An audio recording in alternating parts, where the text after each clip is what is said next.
পাকিস্তানের প্রধানমন্ত্রীর সঙ্গে গলা জড়াজড়ি করে যতই ছবি তুলুন না কেন আপনি, বাংলাদেশের ক্রমশ বাংলাদেশের বিভিন্ন জমি যে বেদখল হয়ে যাচ্ছে, সেটা কি কোথাও ইউনূস সরকারের চিন্তা বাড়াতে বাধ্য?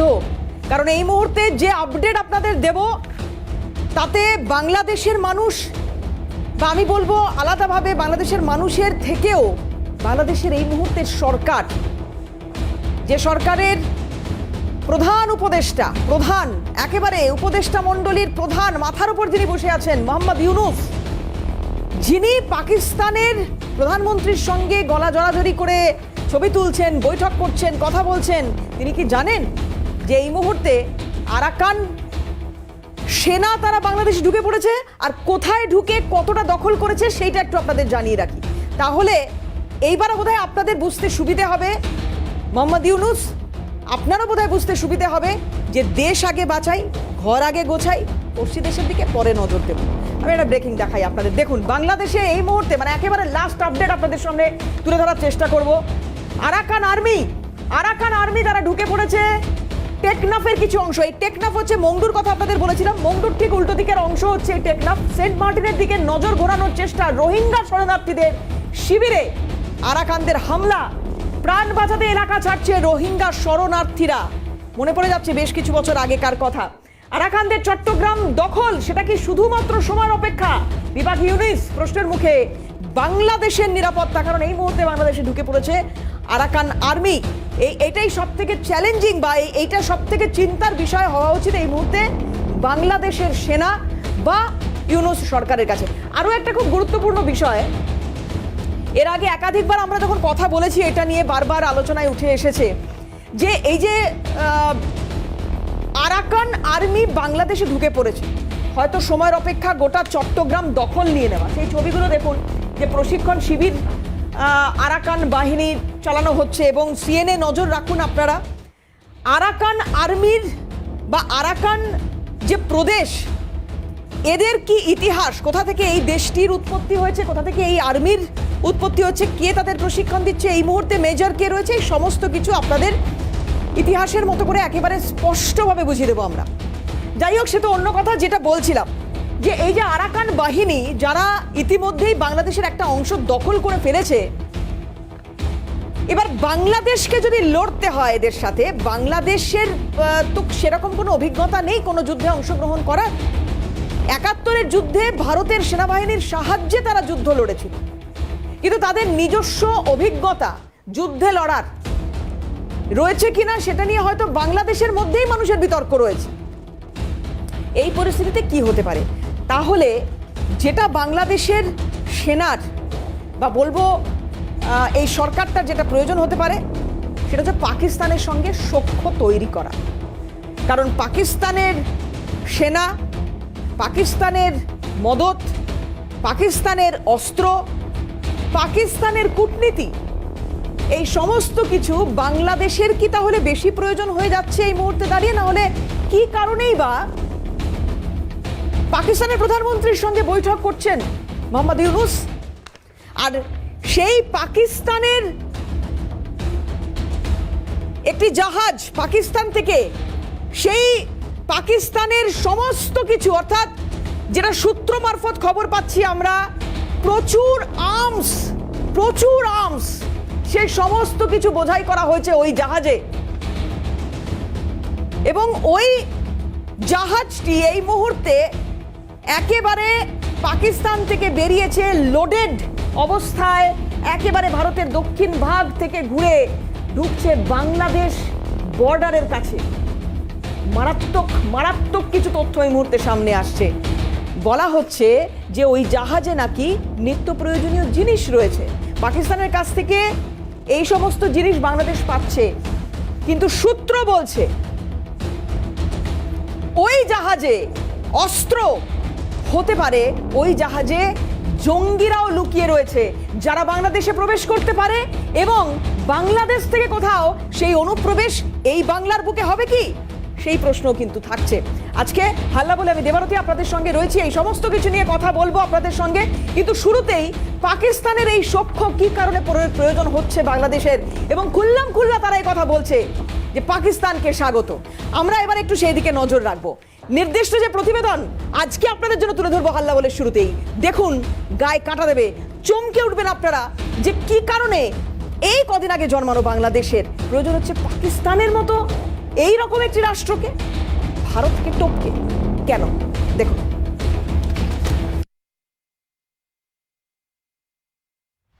ঘরে বাইরে অশান্তির আগুন জ্বলছে বাংলাদেশে, আর এই আবহে পদ্মাপাড়ে নিজেদের কৌশলকে মজবুত করছে পাকিস্তান। আর এবার করাচি থেকে চট্টগ্রাম সমুদ্র সন্ত্রাসের নয়া রুট খুলতে চাইছে তারা। বিষয়টি নিয়ে সতর্ক রয়েছেন ভারতীয় গোয়েন্দারা। জানা যাচ্ছে পাকিস্তান থেকে একটি জাহাজ মালয়েশিয়া ইন্দোনেশিয়া হয়ে বাংলাদেশের চট্টগ্রামে আসছে। জিয়াংজাংফান এই জাহাজটি সম্ভবত আজকেই সেটি চট্টগ্রামে আসতে চলেছে, সেই সম্ভাবনা তীব্র হচ্ছে। এবং করাচি থেকে এটা শুরু হয়েছিল, এবং করাচি থেকে চট্টগ্রাম রুটটা বলে দিচ্ছি, সেখান থেকে ইন্দোনেশিয়া মালয়েশিয়া হয়ে আবার সেটা করাচি ফিরবে। মাসখানেক আগেই এই রহস্যজনক জাহাজটি ৩৭০টি কন্টেনার নিয়ে বাংলাদেশে এসেছিল। সূত্রের খবর, পণ্যের আড়ালে এই জাহাজের মাধ্যমে চুনাপাথর, ডলোমাইট সহ বেশ কিছু নিষিদ্ধ রাসায়নিক বাংলাদেশে পাঠানো হয়েছিল। আমরা সবাই জানি যে বাংলাদেশি মিডিয়াকে সামনে এনে কিছু কাপড় জামা, কিছু ডিম, কিছু এই ফল টল দেখিয়ে বলা হয়েছিল এই সমস্ত এসছে, কিন্তু তার সঙ্গে কি এসছিল? তার সঙ্গে এসছিল চুনাপাথর, ডলোমাইট এবং বেশ কিছু নিষিদ্ধ রাসায়নিক। এবং বিশেষজ্ঞরা বলে থাকেন যে এই রাসায়নিকগুলোকে দিয়ে একেবারে নির্দিষ্টভাবে সেখান থেকে বিস্ফোরক তৈরি করা সম্ভব। আর এবার অন্তত ৮৫০টি কন্টেনার নিয়ে এই জাহাজটি বাংলাদেশে আসছে বলে সূত্রের খবর। গোয়েন্দা রিপোর্ট অনুযায়ী এই জাহাজের মধ্যে ব্যাপক গোলাবারুদ ও পাক অর্ডিন্যান্স ফ্যাক্টরিতে তৈরি স্বয়ংক্রিয় রাইফেল রয়েছে। আর এই আগ্নেয়াস্ত্রগুলি তুলে দেওয়া হবে বাংলাদেশের জঙ্গিদের হাতে। এই যে রহস্যজনক জাহাজ যেটি করাচি থেকে ডিরেক্ট চট্টগ্রামে আসছে, এটাই কি সন্ত্রাসের নয়া রুট সাগরের কিনা তা নিয়ে বিভিন্ন রিপোর্ট ইতিমধ্যে গোয়েন্দা সূত্রে বিভিন্ন জায়গায় জমা পড়েছে, বা গোয়েন্দারা ভীষণ নির্দিষ্টভাবে সতর্ক রয়েছেন গোটা বিষয়টা নিয়ে। এই রুটেই প্রচুর পরিমাণে যে তথ্য আমাদের হাতে বিভিন্ন ইন্টেলিজেন্স রিপোর্ট অনুসারে আমরা পাচ্ছি যে এই জাহাজটির মধ্যেই ব্যাপকভাবে ফের আর্টিলারি সেল অর্থাৎ কামানের যে গোলা এবং প্রচুর অ্যামুনিশনস, এবং পাকিস্তানের যে নিজস্ব অর্ডিন্যান্স ফ্যাক্টরি রয়েছে, সেই অর্ডিন্যান্স ফ্যাক্টরিতে তৈরি পাকিস্তানের নিজস্ব যে চীনা ধাঁচের যে সমস্ত স্বয়ংক্রিয় রাইফেল বা ইনসাস বা এই ধরনের রাইফেলসগুলোকে পাঠানো হচ্ছে প্রচুর পরিমাণে এই জাহাজটিতে করে। জঙ্গিদের আঁতুড়ঘর হিসেবে পাকিস্তান বিশ্বে পরিচিত, আর বর্তমানে পাকিস্তানের নির্ভরযোগ্য সঙ্গী হল বাংলাদেশ। সম্প্রতি জঙ্গি সংগঠন আনসারুল্লাহ বাংলা টিমের প্রধান জসিমউদ্দিন রহমানিয়া সহ একাধিক জঙ্গিকে বাংলাদেশের জেল থেকে মুক্তি দেওয়া হয়েছে। এই জঙ্গিদের মাধ্যমে পাকিস্তান 7 সিস্টার্সে জঙ্গি নেটওয়ার্ককে বাড়ানো এবং ভারতকে রক্তাক্ত করার ছক কষছে বলে মনে করছেন গোয়েন্দারা। এই মাহফুজ আলম হিজবুত তাহরির নেতা, সে ঢাকা ক্যান্টনমেন্টে বসে সেটা ডিস্ট্রিবিউট করবেন। তুমি জানো যে ইতিমধ্যে যতগুলো স্লিপার সেল ছিল, যতগুলো মৃতপ্রায় জঙ্গি সংগঠন ছিল যারা উত্তর পূর্বের রাজ্যে নিষ্ক্রিয় হয়ে গেছিল, অর্থাৎ আনসারুল্লাহ বাংলা টিম সহ সমস্ত এই জঙ্গি গোষ্ঠীগুলোকে আবার নতুন করে জীবিত করার চেষ্টা শুরু হয়েছে আইএসআর মদতে। এবং এই অস্ত্রই এরপর আমাদের উত্তর পূর্বাঞ্চলের যে 7 সিস্টার্স এখানে ছড়িয়ে দেওয়ার চেষ্টা করবে, কারণ ইতিমধ্যেই লুৎফুজ্জামান বাবর তিনি জেল থেকে ছাড়া পেয়েছেন। এই আর এক জঙ্গি নেতা যে 10 ট্রাক অস্ত্র ভারতে পাঠাতে গিয়ে অ্যারেস্ট হয়ে গেছিল। তবে হাত গুটিয়ে বসে নেই ভারতও। প্রসঙ্গত ৭১-এর যুদ্ধের সময় আইএনএস বিক্রান্তের আক্রমণে ধ্বংস হয়েছিল পাক ডুবোজাহাজ গাজী। পাকিস্তানের যে সাবমেরিন পিএনএস গাজী, সে যখন মাথা তোলে, অর্থাৎ তাদের যে ইনস্ট্রুমেন্টাল যে ব্যবহারটা করতে যায় যে কিভাবে তারা অ্যাটাক করবে, এবং সেই সময় যেহেতু ব্ল্যাকআউট ছিল এবং এন্টার নেভিগেশন অফ ছিল, তারা দিক নির্দেশ করতে পারছিল না পিএনএস গাজী সাবমেরিন পাকিস্তানের। এবং তারা সেই সময় আমাদের তরফে নৌবাহিনী আগে থেকে বুঝতে পারে যে কীভাবে অ্যাটাকটা হতে চলেছে, এবং তারা টর্পেডো নিক্ষেপ করার আগেই আমরা দুবার ডেপথ চার্জ করি, এবং এই দুবার ডেপথ চার্জেই একেবারে তাদের যে সেই সময়ের ক্যাপ্টেন জাফর মোহাম্মদ খান সহ 30 জন পাকিস্তানি সেনার সলিল সমাধি ঘটে যায়। পরবর্তী পরিস্থিতিতে বাংলাদেশের মাটিকে ব্যবহার করে ভারতে অশান্তি তৈরি করতে চাইছে পাকিস্তান বলে মনে করছেন বিশেষজ্ঞরা। অন্যদিকে নাফ নদীতে মায়ানমারের তরফে মোতায়েন করা হয়েছে 3টি নৌবহর, যার জেরে সিঁদুরে মেঘ দেখছে বাংলাদেশ। জানা গিয়েছে যে জোন দিয়ে পাকিস্তানের জাহাজ বাংলাদেশ আসছে সেখানে ইতিমধ্যেই মিসাইলের পরীক্ষা করেছে ভারত। তাই পাকিস্তানের সহায়তায় বাংলাদেশ যদি কোনো রকম আগ্রাসী মনোভাব দেখায় তাহলে ভারত যে সমুচিত জবাব দিতে তৈরি আছে তা বলাই বাহুল্য। ফলে একদিকে আরাকান আর্মি একেবারে তাদের নাকের ওপর চলে এসছে, সেখানে ঘাড়ে নিঃশ্বাস ফেলছে বললে কম বলা হয়। অন্যদিকে এই যে আমরা 71 সালে নেভাল ব্লকেট করেছিলাম সেই ছবি আবারও হতে চলেছে, কারণ ইতিমধ্যে যে জোন থেকে ওই জাহাজটি যাবে সেখানে আমাদের মিসাইল টেস্ট করেছি। প্রয়োজনে আমাদের যে ক্যারিয়ার ব্যাটেল গ্রুপ রয়েছে সিবিজি, এবং এই সিবিজি অত্যন্ত দক্ষ। তুমি জানো যে একটা সিবিজি ক্যারিয়ার ব্যাটেল গ্রুপ যদি আমরা মোটামুটি চট্টগ্রামের আশেপাশে আমাদের মুভমেন্ট হয়ে যায়, এন্টার বাংলাদেশের বিজনেস বন্ধ হয়ে যাবে। পড়শি দেশের এই সক্রিয়তার জেরে ভারতকে সতর্ক থাকার পরামর্শ বিশেষজ্ঞদের। এখানে ওজিডাব্লিউস যারা আছেন তারা যতই নগণ্য হোক বা ধারে ভারে যতই বড় হোক, তাদেরকে কিন্তু নির্বিচারে অ্যারেস্ট করতে হবে, ট্রেস করতে হবে এবং অ্যারেস্ট করতে হবে, এবং একদম সূর্যের আলো যাতে না দেখতে পান ভবিষ্যতে তার ব্যবস্থা করতে হবে। এটা নিয়ে কোনো কম্প্রোমাইজ করা যাবে না। দরকার হলে ভারতীয় সংবিধানের যে বিশেষ ধারা আছে সেটা প্রয়োগ করে এই রাজ্যে সেই কাজগুলো করতে হবে, এবং গুলশান কলোনির মতন কিছু জায়গা সেগুলোকে ভেঙে গুড়িয়ে দিতে হবে। কংগ্রেস নেতা অধীর রঞ্জন চৌধুরীর দাবি, উত্তর পূর্বকে অশান্ত করার প্রক্রিয়া ফের শুরু করতে চাইছে পাকিস্তান। পাকিস্তানের প্রেরণ করা প্রচুর পরিমাণ অস্ত্রশস্ত্র নামানো হয়েছিল, সেখানকার সেনাবাহিনী সেই অস্ত্রশস্ত্রকে গ্রেপ্তার করেছিল। প্রায় প্রচুর ট্রাক সেই ট্রাক অস্ত্র যাচ্ছিল কোথায়? উত্তর পূর্ব ভারতে। সেই প্রক্রিয়া আবার পাকিস্তান শুরু করেছে। বাংলাদেশে পাকিস্তানের জাহাজ পাঠানো নিয়ে উঠছে প্রশ্ন। বাংলাদেশের মাধ্যমে কি এবার সমুদ্র সন্ত্রাসের নয়া রুট খুলতে চাইছে পাকিস্তান? উত্তর পূর্ব ভারতকে রক্তাক্ত করার চেষ্টা, প্রশ্ন আন্তর্জাতিক মহলের। সত্যজিৎ মুখোপাধ্যায়ের রিপোর্ট, ক্যালকাটা নিউজ।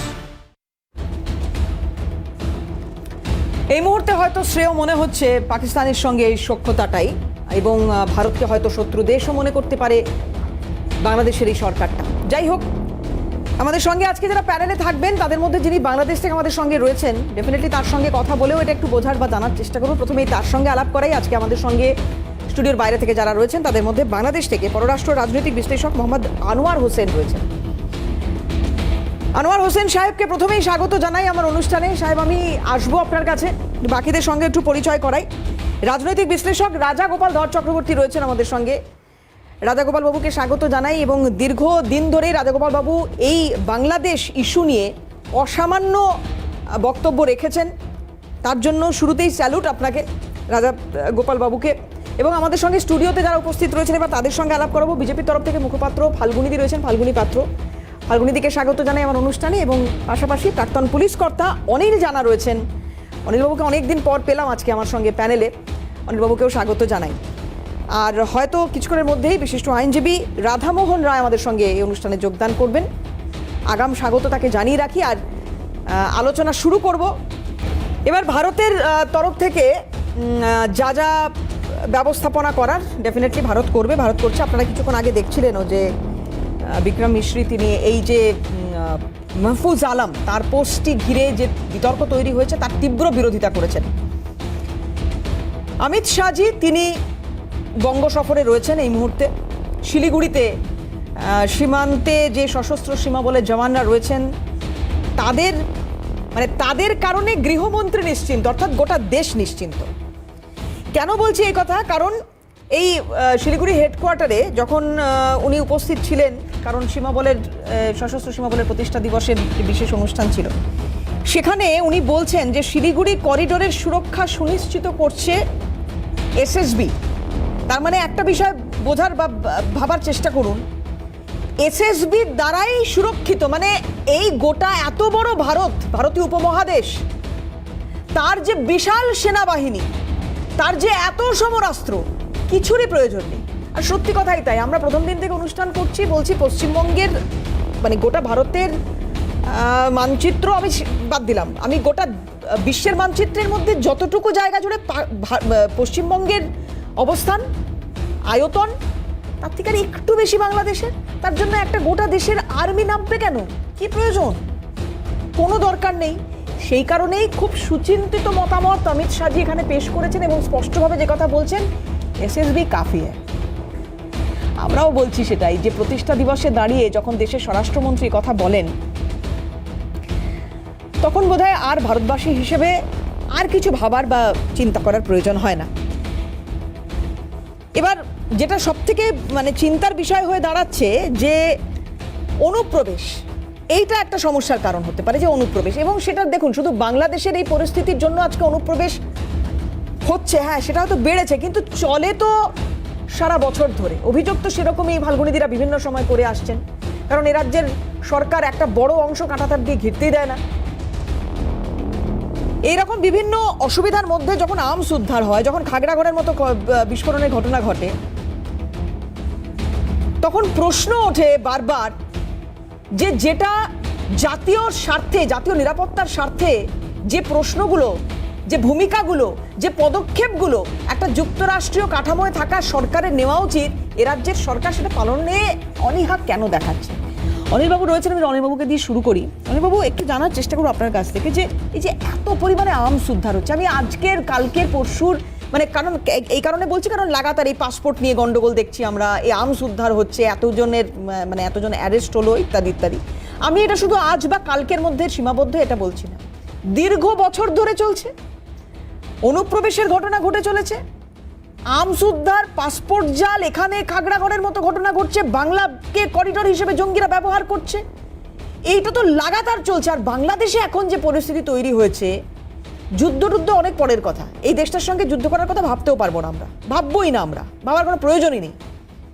কিন্তু এটা তো এই পরিস্থিতির মানে কি বলবো, ওই যে বলে না যে গুড় খাওয়ার চেষ্টা করতে পারে অনেকে, অনেক জঙ্গি নেতা যাদের 174 জনকে জেল থেকে ছেড়ে দেওয়া হলো, এই যে পাকিস্তান থেকে যে জাহাজটা ঢুকছে সেখানে আর্মস রয়েছে, জঙ্গিরা লুকিয়ে থাকতে পারে, এরকম তথ্য পাওয়া যাচ্ছে। বাংলার জন্য কতটা অ্যালার্মিং? অ্যালার্মিং তো ওটা শুধু বাংলার জন্য কেন, এবং গোটা দেশ, ডেফিনেটলি গোটা দেশ, সারা ভারতের পক্ষে বিপজ্জনক। কেন আমরা এর আগে দেখেছি 2011-র আগে যত অন্যান্য স্টেটে সাবভার্সিভ অ্যাক্টিভিটি হয়েছে, সেগুলো সব ছিল পাকিস্তান বাংলাদেশ হয়ে, কলকাতা হয়ে, হাওড়া হয়ে, এখান থেকে গেছে। ইট ওয়াজ এ সেফ রুট প্যাসেজ। এখন তো গত কয়েক বছর এটা তো সেফ হেভেন হয়ে গেছে। আমরা ধামাচাপা দিয়েছি খাগড়াগড়ে। এনআইএ না আসলে আমরা জানতেই পারতাম না যে এখানে জামাতে মুজাহিদিনের অ্যাক্টিভিটি ছিল। আমরা গ্যাস সিলিন্ডারের থিওরি চালু করেছি বিভিন্ন জায়গায়, রেফারেন্স বলতে গেলে এখন সারা সময় চলে যাবে। এগুলো করেছি আমরা, এখন তাদের আনন্দ করে আনিয়েছি। এগুলো বরাবরই এসছে, এর আগেও এসছে, তবে আগে একটু লুকোছাপা থাকতো। যেমন এখন খুব বিতর্কিত নাম যে শেখ শাহজাহান, তার পুরো ফ্যামিলি তুলে নিয়ে চলে এসছে, এরা তো ওই সময় এসছে, বাংলাদেশের ছাত্র আন্দোলন করতে।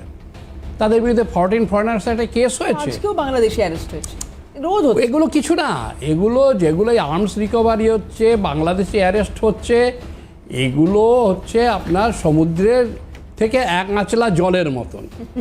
এবং আমরা পশ্চিমবাংলা আগে আমরা ইন্টেলেকচুয়ালদের সাপ্লাই দিতাম, অনেক কিছু দিতাম, কিন্তু এখন আমরা রোহিঙ্গা, জামাতে মুজাহিদিন, এইসব বাংলাদেশি ইন্ট্রুডার সাপ্লাই দিচ্ছি, মহারাষ্ট্রে দিচ্ছি, দিল্লিতে দিচ্ছি।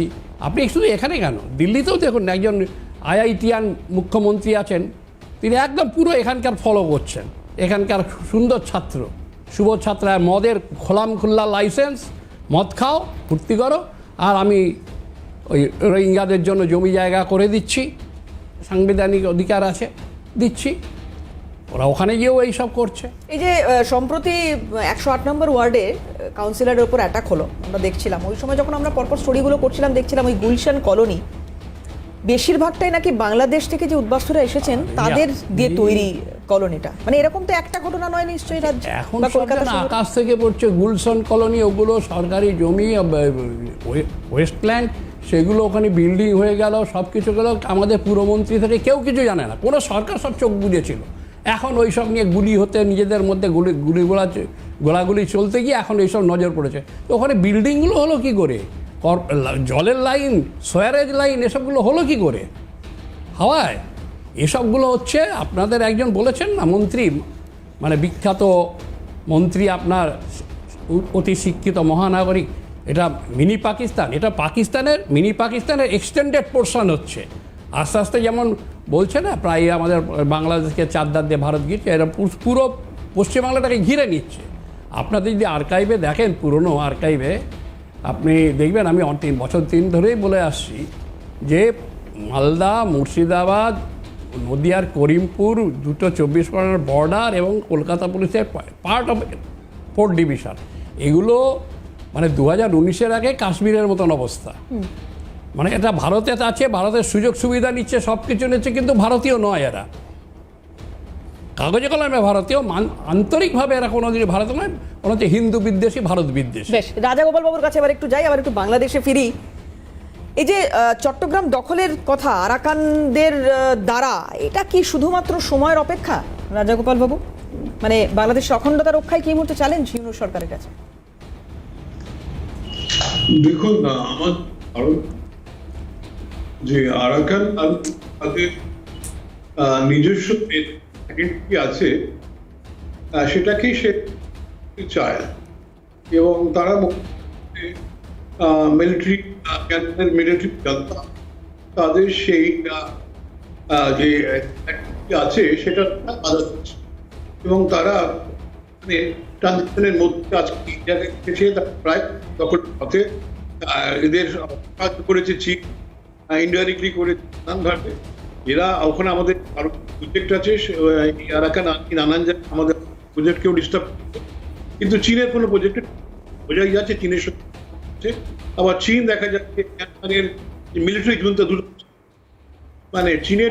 রাজাগোপাল বাবু, আপনার অডিওটা একটু সমস্যা হচ্ছে, আমি জানি না কি কারণে, এটা ওদের টেকনিক্যাল একটা সমস্যা। আমি ততক্ষণ একটু যদি ঠিক করা যায়, এটা আমি দেখছি আমার পিসিআর থেকেও যদি এটা ঠিক করা যায়, আমি চেষ্টা করছি আপনার সঙ্গে আবারও কথা বলার। আর ততক্ষণ আমি একটু বাংলাদেশ থেকে ঘুরে আসবো। ইতিমধ্যে আমাদের সঙ্গে রয়েছেন সাহেব, আমি একটু চলে যাই ওনার কাছে। এবং যেটা আমি একদম শুরুতেই জানার চেষ্টা করছিলাম আপনার কাছে, মোহাম্মদ আনোয়ার হোসেন সাহেব রয়েছেন আমাদের সঙ্গে, যে আপনি পররাষ্ট্র এবং রাজনৈতিক বিশ্লেষক, মানে আমি এটা এক্সপেক্ট করতে পারি আপনার কাছে যে এই মুহূর্তে বাংলাদেশের পররাষ্ট্র নীতি সম্পর্কে একটা সম্যক ধারণা আপনার কাছ থেকে আমরা পাবো। তো সেক্ষেত্রে আপনাদের কি এই মুহূর্তে এইরকমটাই মনোভাব বা এইরকমটাই আপনারা ভাবছেন যে আপাতত পাকিস্তানের সঙ্গে মিত্রতাটা বজায় রাখা আপনাদের জন্য প্রয়োজন?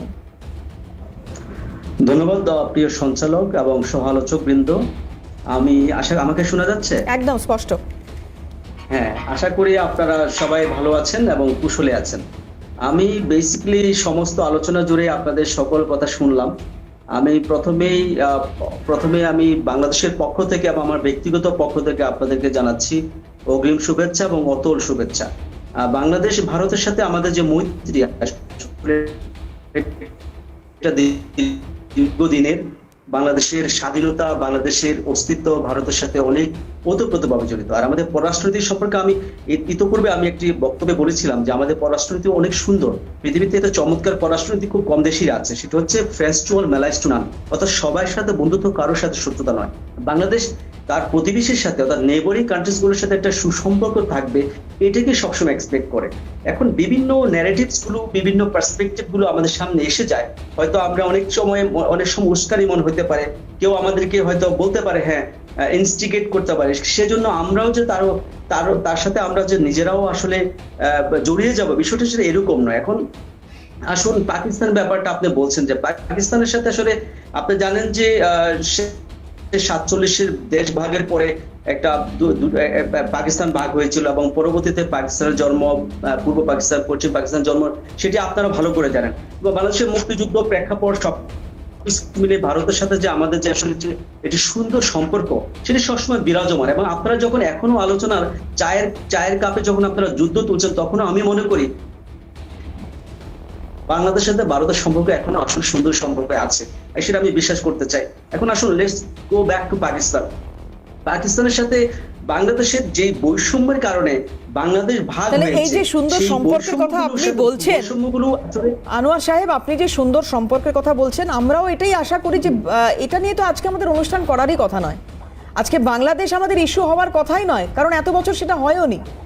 যাই হোক, আজকে যখন হয়েছে তার নির্দিষ্ট কিছু কারণ আছে, আপনিও জানেন, যেখান থেকে ওই সনাতনী আক্রমণ দিয়ে শুরু হয়েছিল। যাই হোক, অত পুরনো কথায় আমি যাচ্ছি না, কিন্তু আমি বলছি যে এই ধরুন মাহফুজ আলম তিনি একটি পোস্ট করলেন, সেই পোস্ট যেদিন করলেন মানে বিজয় দিবসের দিন, তার একদিন দুদিন পরে মানে 24 ঘন্টা 48 ঘন্টা কেটে গিয়েছে, একটিও তার নিন্দাজনক, একটিও নিন্দা করে কোনো পাল্টা প্রতিক্রিয়া সরকারের কাছ থেকে নেই। উনি পরে পোস্ট ডিলিট করে দিয়েছেন সেটা আলাদা কথা, কিন্তু কোনো দুঃখ প্রকাশ, ক্ষমা প্রকাশ কিছু নেই। ভারতের তরফ থেকে যখন বিক্রম মিশ্রি একটি বৈঠকে এই বাংলাদেশ এবং অন্যান্য আরো রাষ্ট্রের সঙ্গে কথা বসছেন, সেখানে উনি এই প্রসঙ্গ উত্থাপন করছেন এবং তারপরে এইটা নিয়ে চর্চা হচ্ছে, কথা হচ্ছে। এই সরকারের আমি খুব ছোট একটা উদাহরণের কথা বলছি, খুব ছোট একটা, একদম মানে কি বলবো, একেবারেই খুব নগণ্য একটি উদাহরণ বলছি। এরকম তো আরো বহু ঘটনা আছে, বহু ঘটনা, যেটা হয়তো অনুষ্ঠানেই আজকে দীর্ঘায়িত হয়ে যাবে। মাহফুজ আলম একজন ব্যক্তি, এবং যেহেতু তিনি সরকারের অংশীজন, তার কাছ থেকে এরকম একটি পোস্ট, পাবলিক পোস্ট, অবশ্য অনভিপ্রেত, এটা আনএক্সপেক্টেড। আমরা আসলে পররাষ্ট্রনীতির ছাত্র হিসেবে, আন্তর্জাতিক বিশ্লেষক হিসেবে এরকম পোস্ট তার কাছে আমরা আশা করি না। একজন সাধারণ মানুষ যদি পোস্ট দিত, একজন অপোনেন্ট পার্টিস কেউ পোস্ট দিত, যেমন মনে করেন আপনাদের শুভেন্দু বাংলাদেশে কলকাতা মিশনে হামলা করেছে, তিনি সরকারের অংশীজন না, কিন্তু সরকার সেখানে কিন্তু এর দায় এড়াতে পারে না। এখন আসুন, আমাদের মাহফুজ আলমের যে বিষয়টা বলা হয়েছে তাকে জঙ্গি বা এরকম, আসলে এরকম কিন্তু মাহফুজ আলম উপদেষ্টা মণ্ডলীর সদস্য, এটা কিন্তু ভালো। এই মাহফুজ আলমের একেবারে মস্তিষ্ক প্রসূত এই ছাত্র আন্দোলন, যেটা পরে শেখ হাসিনা বিতাড়িত হলেন, মাহফুজ আলম উপদেষ্টা মণ্ডলীর সদস্য এই সরকারটা। Let me clarify, এই আন্দোলনটা একজন ব্যক্তির মস্তিষ্ক প্রসূত কোনো ধারণা, এটা যাদের মস্তিষ্ক প্রসূত তাদের মধ্যে অন্যতম তো আমি সেটাও ছেড়ে দিলাম, এই মুহূর্তে তো এই সরকারটার উপদেষ্টা মণ্ডলীর সদস্য, সেই জায়গা থেকে উপদেষ্টা মণ্ডলীর সদস্য বলেই আমি তার এই পোস্টকে সমালোচনা করেছি। I condemn his post, but I criticize his post because he cannot post this sort of, in a public position, public post-এ তিনি এটা করতে পারেন না, সেটা আমি বলেছি। কারণ হচ্ছে তিনি যেহেতু সরকার অংশীজন হবে, অনেক বেশি ডিপ্লোম্যাটিক হতে হবে, তার সাথে ডিপ্লোম্যাটিক রিলেশনশিপটা বিল্ড আপ করার জন্য যতগুলো বিনিশুতুর মালা গাঁথা যায়, যতগুলো সৌন্দর্য সুসম্পর্ক বজায় রেখে কথা বলা যায়, কারণ তার কাছ থেকে তো দেশে অনেক কিছু শিখবে। তিনি বয়সে অনুজ, সেজন্য হয়তো করে ফেলেছেন, কিন্তু আমি মনে করি ভবিষ্যতে এরকম পোস্ট তিনি দিবেন না। কারণ হচ্ছে আমরা শুধু ভারত নয়, কোনো রাষ্ট্রের সাথে আমরা শত্রুতা চাই না। দেশ এইবার এই যে কলকাতা দখল, বাংলা বিহার উড়িষ্যা কেড়ে নেওয়ার কথা, লালকেল্লায় পতাকা তোলার কথা, এই যে বিভিন্ন রকমের বক্তব্যগুলো সামনে এসেছে, হাত কেটে নেওয়া, পা কেটে নেওয়া, চীনকে বলবো চিকেন নেক দখল করে নাও, এই যে বিভিন্ন রকমের কথাবার্তাগুলো সামনে এসেছে, তারপরেও একটা নিন্দাসূচক বক্তব্যও কিন্তু সামনে আসেনি। ব্যবস্থা নেওয়া তো অনেক দূরের কথা। যাই হোক, একটা বিরতি নেব, আবারও খুব দ্রুত এই বিরতির পরে ফিরবো। ফাল্গুনিদি রয়েছেন, ফাল্গুনিদির কাছে যাব, তার মত শুনবো এই বিষয়ে। এবং অমিত শাহজির কথা আমি বলছিলাম কিছুক্ষণ আগে, এই সশস্ত্র সীমা বল যাদের প্রতিষ্ঠা দিবস, সেই দিবসে গিয়ে শিলিগুড়িতে দাঁড়িয়ে কি বলেছেন দেশের স্বরাষ্ট্রমন্ত্রী, শোনাবো আপনাদের। इस सिलीगुड़ी कॉरिडोर पूर्वी भारत का बहुत महत्वपूर्ण व्यूहात्मक एरिया है। महानंदा और तीस्ता के बीच में सिलीगुड़ी कॉरिडोर पूर्वोत्तर और भारत को जोड़ने वाला ये महत्वपूर्ण रास्ता है। एसएसबी का यहीं पर डेरा जमाना पूरे भारत के लिए आश्वस्त होने के साथ साथ विश्वास का सांस लेने का भी एक बहुत बड़ा कारण बना है। एसएसबी की सतर्कता से ये पूर्वी क्षेत्र में विश्वास का वातावरण हम सृजित करने में सफल हुए हैं। এই হচ্ছে দেশের স্বরাষ্ট্রমন্ত্রীর বক্তব্য। যাই হোক, কনফিডেন্স এবং সুরক্ষা সুনিশ্চিত করার কথা যখন দেশের স্বরাষ্ট্রমন্ত্রীর মুখে শোনা যায় বা শুনছি আমরা, তখন এইটা নিয়ে আর আলাদা করে কথা বলার মনে হচ্ছে না প্রয়োজন রয়েছে। যাই হোক, আমি ফাল্গুনিদির কাছে আসি। ফাল্গুনিদি, বাংলাদেশের পরিস্থিতি নিয়ে কথা বলার আগে আমি একটু জানার চেষ্টা করব যে যেটা আমি একদম শুরু করেছিলাম, যে অনুপ্রবেশের সমস্যাটা একটা মানে মানে খুব খুব কি বলবো, মানে খুব গুরুতর একটা সমস্যা, এবং এইটা ততক্ষণ বাড়তে থাকবে যতক্ষণ এটাকে বাড়ানো হবে। তার পেছনে হয়তো অনেক স্বার্থ থাকতে পারে, কিন্তু বাড়ানো হবে ততক্ষণ এটা বাড়বে। এটাকে কন্ট্রোল করার জন্য কেন্দ্রের তরফ থেকে কোনো টাইট দেওয়া, কারণ এটা জাতীয় স্বার্থ, জাতীয় নিরাপত্তার প্রশ্ন এখানে জড়িত থাকে।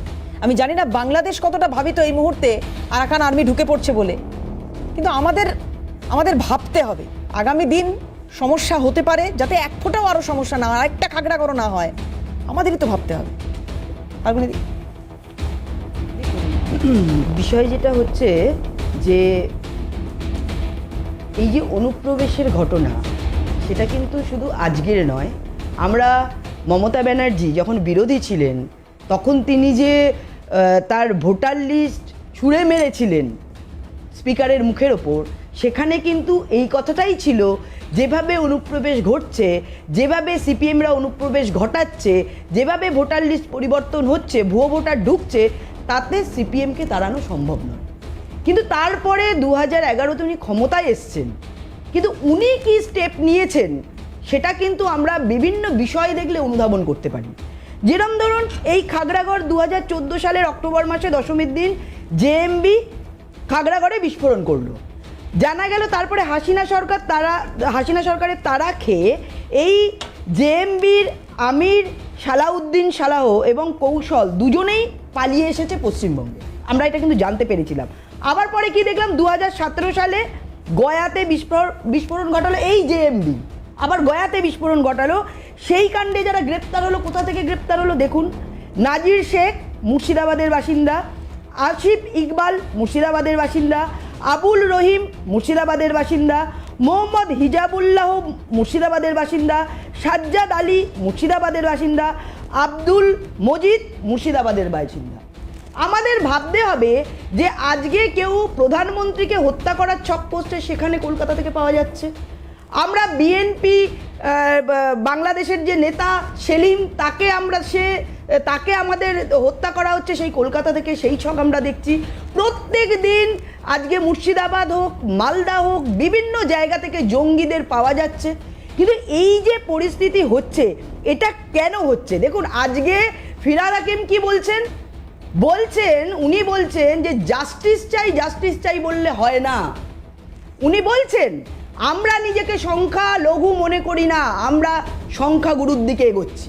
ওনার ভাষাটা ঠিক এটাই, যে জাস্টিস বলে হাঁটলেই জাস্টিস চাওয়া যায় না। শুভেন্দু অধিকারী প্রসঙ্গ তুলছেন তো হোসেন, দেখুন আমি বলছি তো জাস্টিস, আমি উনার কথা বলিনি। উনি আগে মিনি পাকিস্তান বানাতে চেয়েছেন, তিনি দাওয়াতে ইসলাম দেওয়ার কথা বলেছেন যিনি হিন্দু তারা দুর্ভাগ্য নিয়ে জন্মেছে।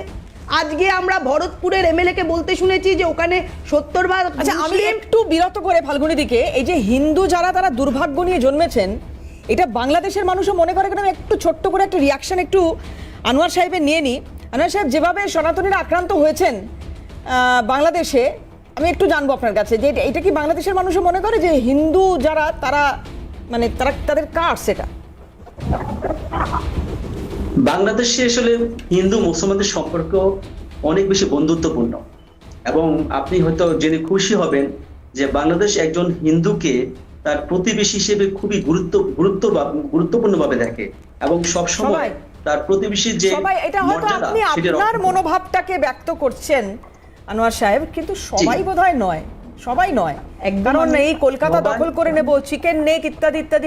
মোহাম্মদ আনোয়ার সাহেবকে ধন্যবাদ জানাই উনার এই বক্তব্যের জন্য, কিন্তু যদি সেটাই থাকতো তাহলে 28% থেকে আজকে 6% এসে দাঁড়াতো না। এবং আমি আর একটা জিনিসও মনে করিয়ে দিতে চাই এই সূত্রে, যে আমাদের মুর্শিদাবাদে 2001-এ 64% মুসলিম, 2011-তে 66.27%-এ দাঁড়িয়েছে, 2024-এ সেটা 70% ছুঁই। অপরদিকে আপনাদের দেখতে হবে মালদায় 50% হিন্দু থেকে 2001-এ আজকে 2011-তে 47%, মানে হিন্দু কমছে। তাহলে বাংলাদেশে আমাদের পশ্চিমবঙ্গে বলছেন, হ্যাঁ দুটোই আমি বলছি, একই তো, মানে 28 থেকে 6 হয়েছে, মানে আপনাদের বাংলাদেশেও আপনাদের ওখানে হিন্দু কমছে আর আমাদের এখানে মুসলিম বাড়ছে, ঠিক পক্ষান্তরে এখানেও ঠিক মালদা মুর্শিদাবাদ এইসব জায়গায় হিন্দু কমছে। মানে এই যে একটা হিন্দুদের তাড়িয়ে দেওয়া, তাদের উপর অত্যাচার করা, হিন্দু বিতাড়ন, নির্যাতন, ধর্মান্তকরণ, তাদের মন্দির তাদের মূর্তি ভেঙে দেওয়া, এই যে একটা প্রকারান্তরে প্রচ্ছন্ন একটা যে স্লিপার সেল কাজ করছে, এটা যে দীর্ঘদিন ধরে হয়ে আসছে, এটা তার নমুনা। এবং সেটা শুধু আপনার ওখানে নয়, আমাদের দেশে বসেও যে আতঙ্কবাদীরা রয়েছে, যাদের আমরা একদম প্রধান সারিতে রাখছি, তারাও কিন্তু পক্ষান্তরে ভেতরে ঢুকে এই ধরনের মদত দিচ্ছে এবং এই ধরনের কথাই বলছে, যার জন্য তারা মিনি পাকিস্তান বলছে। সেই জন্য তারা বলছে যেখানে 70% আছে, যেখানে 30% মুসলিম হিন্দু আছে, তাদেরকে গঙ্গার জলে, ভাগীরথীর জলে কেটে ভাসিয়ে দেবো।